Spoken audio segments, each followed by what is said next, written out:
भगवद गीता अध्याय 3 कर्मयोग हिंदी में अनुवाद। अर्जुन ने कहा, हे जनार्दन, यदि आप ज्ञान को कर्म से श्रेष्ठ मानते हैं तो फिर मुझे इस भयानक कर्म युद्ध में क्यों झोंकते हैं? आप एक ओर तो कर्म का त्याग करने की बात करते हैं और दूसरी ओर कर्म करने को कहते हैं, जिससे मैं उलझन में पड़ गया हूं। मुझे निश्चित रूप से बताइए कि मेरे लिए कौन सा मार्ग श्रेष्ठ है। भगवान ने कहा, हे निष्पाप अर्जुन, इस संसार में दो प्रकार के साधनों का उपदेश किया गया है, ज्ञान योग, सांख्य योग और कर्मयोग। केवल कर्म का त्याग करने से मोक्ष नहीं मिलता और न ही केवल निष्क्रिय होकर बैठ जाने से सिद्धि प्राप्त होती है।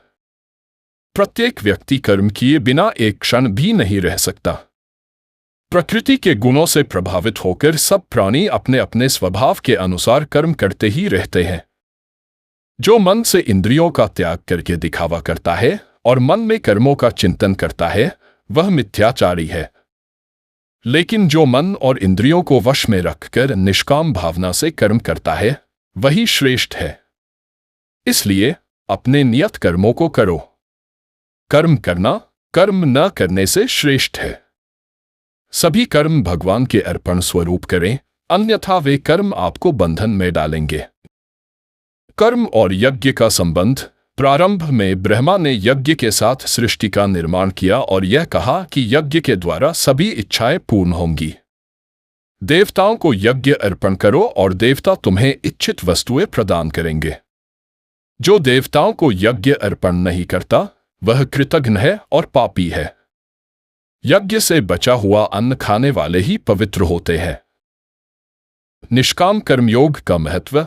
कर्म से ही अन्न उत्पन्न होता है, अन्न से प्राणी जीते हैं और यज्ञ से अन्न उत्पन्न होता है। इस प्रकार कर्म चक्र चलता रहता है और जो इस चक्र को भंग करता है, वह व्यर्थ जीवन जीता है। लेकिन जो निष्काम भाव से कर्म करता है, वह परमानंद को प्राप्त करता है। जो व्यक्ति आत्मा में स्थित है, उसे किसी कर्म में कोई रुचि नहीं होती।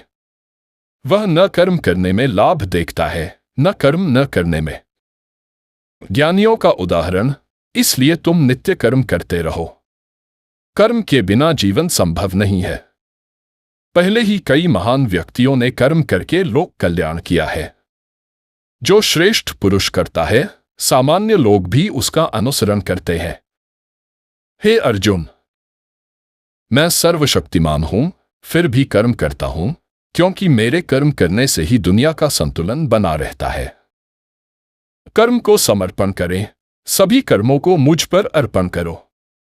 स्वार्थ और अहंकार छोड़कर युद्ध करो। जो मनुष्य ज्ञान के साथ कर्म करता है, वह आसक्ति से मुक्त हो जाता है। जो अज्ञानी है, उनके लिए कर्म अनिवार्य है, लेकिन ज्ञानी को भी कर्म करते हुए उन्हें प्रेरित करना चाहिए। ज्ञानी को चाहिए कि वह अज्ञानी का उपहास न करे, बल्कि उसे सही मार्ग दिखाए। कर्म फल का त्याग। सभी कर्म प्रकृति के गुणों द्वारा किए जाते हैं, लेकिन अज्ञान के कारण जीवात्मा सोचता है कि वह करता है।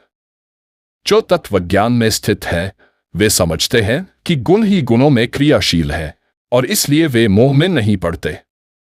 जो कर्म में आसक्ति रखते हैं, उन्हें समझाने की कोशिश मत करो, बल्कि उन्हें धीरे धीरे शिक्षित करो। सभी कर्मों को मुझ पर अर्पित कर दो। मेरे आदेश से कर्म करते हुए सभी बंधनों से मुक्त हो जाओ।